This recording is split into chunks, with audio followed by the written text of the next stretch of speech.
Hello and welcome to Read Red. Today I want to talk about the Australian Concise Oxford Dictionary.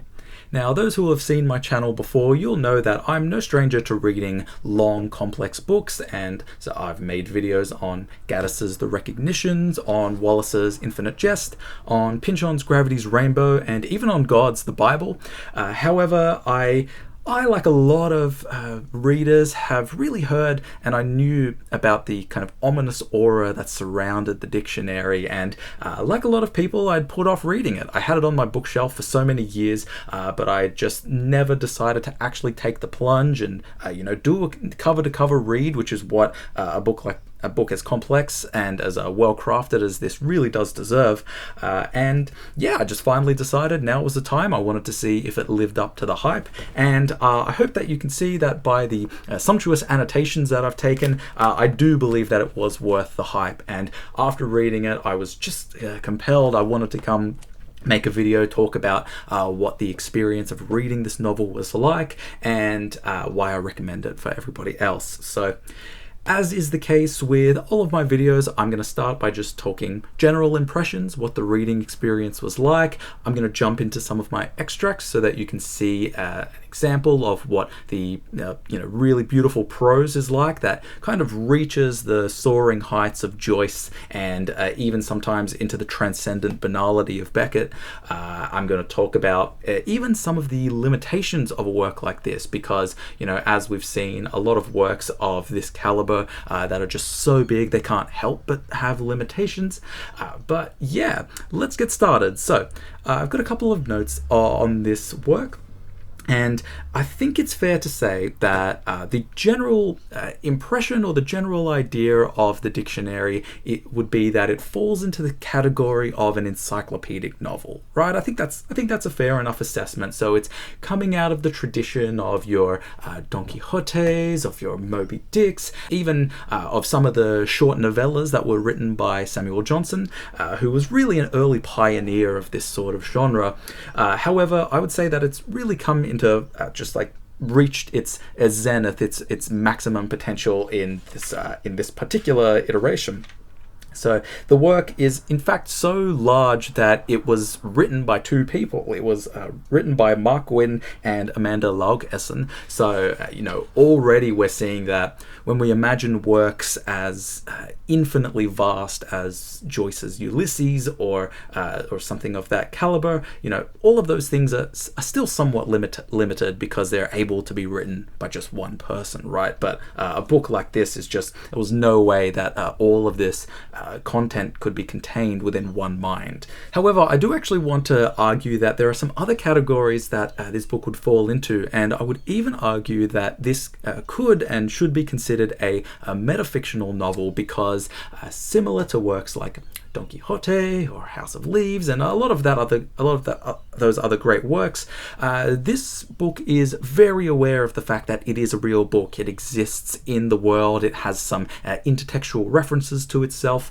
in a very Borgesian style, and so I would make an argument that it could be considered a metafictional, metatextual novel as well. The general guiding or the framework of the novel, so as I mentioned, Ulysses has a series of episodes that are based around Homer's The Odyssey, and one of the things that I hope people will realize pretty quickly, but to be honest, it took me until about chapter 4 or 5 of this book to realize that each chapter is actually organized based around a different letter of the alphabet, which was kind of surreal. I had an early inclination around chapter 2 where I was like, wow, a lot of these epistolary entries kind of seem to have something in common, and then going back I realized they all start with B, but yeah, it really took me until chapter 5E to really figure that one out.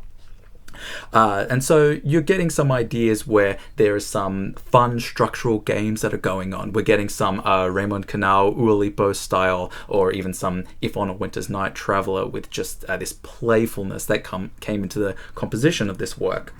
One thing is that or I don't want to deter new readers, but one thing I will say is that you will need to push yourself actually to learn an entire new dialect or an idiolect in order to read, as every single entry, well, not every entry, just a couple of entries whenever it's necessary, actually is accompanied with a second alphabet, second script that can be really hard to decipher at first. And really, I've still not cracked why after every entry there is just some brackets and then some weird letters. Some of them look like they're based in early English or Norse. Some of them look like they're based in German. Really got no idea what was going on. And to be honest, I'm not the most in-depth reader, so sometimes if I see something that's in a different language, I am just kind of gonna skip it, or I'll look it up later. But yeah, I would say that you should prepare to be faced with some Umberto Eco's or some Vladimir Nabokov style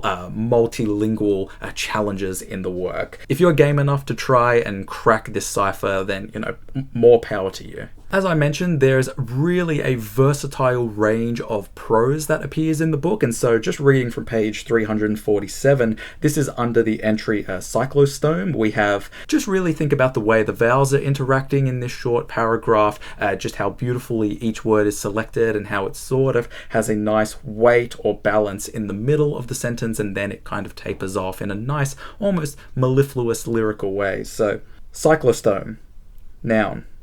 Any fish-like jawless vertebrate of the subclass Cyclostomata having a large sucking mouth, e.g. a lamprey. And so already in there, you're just soaking in this rich, delicious prose.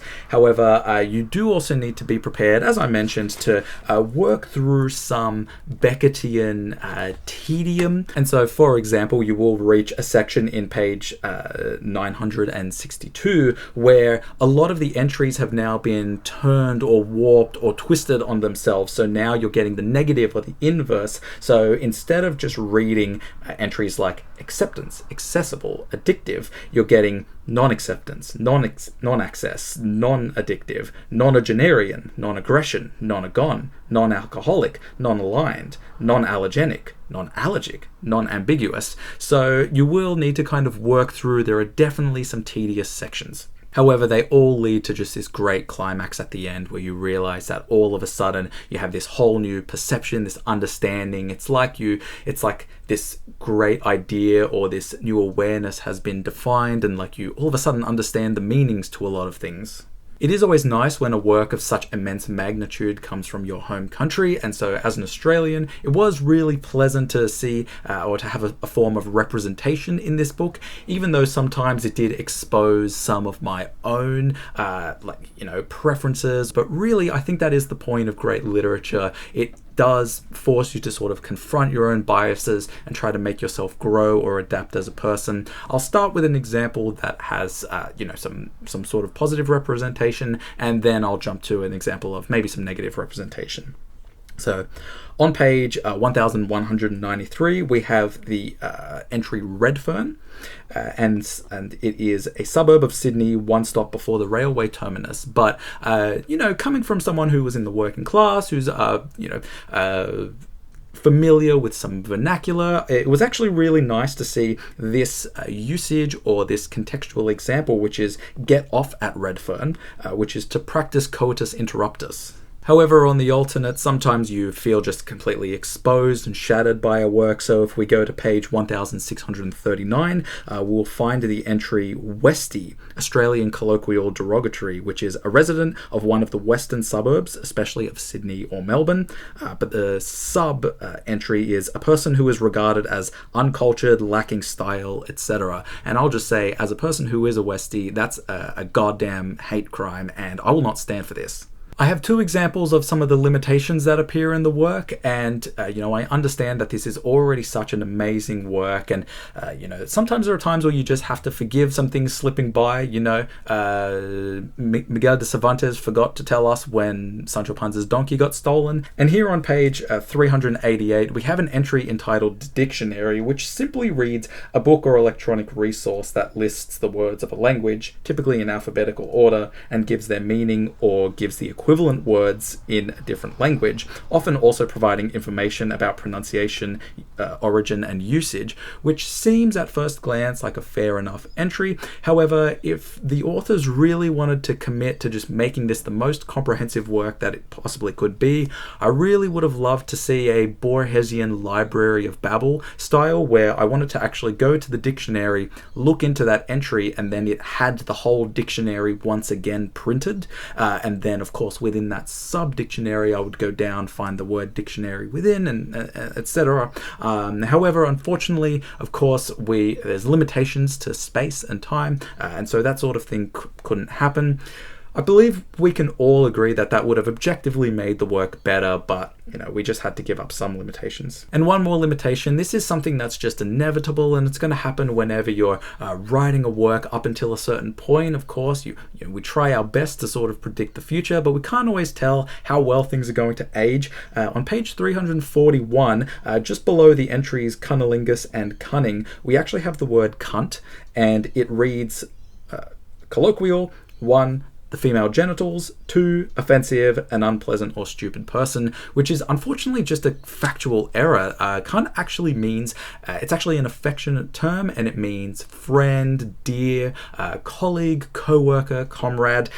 Yeah, it's just one of those signs of the times where you look back and you think, oh, it would have been great if the work was just written a little bit later, where they had done a little bit more research and actually understood the facts that were required in making this work. But, all in all, I would say that a couple of hiccups here and there really doesn't compromise the overall integrity of the work. And so I hope that in spite of these limitations, I've convinced some of you to give it a go. I strongly recommend reading the Australian Concise Oxford Dictionary. Let me know what you think. Let me know what your favorite chapter was. Let me know who your favorite characters were. And I noticed as well, I kind of skimmed over this, but this is the 6th edition. So of course, that means that there are some early progenitors and maybe some sequels on the horizon. So I just can't wait to see how everything develops. Let me know if you've read any of those sequels, if they already exist, or if you think the earlier works stand up, or if they just get usurped by this magnum opus.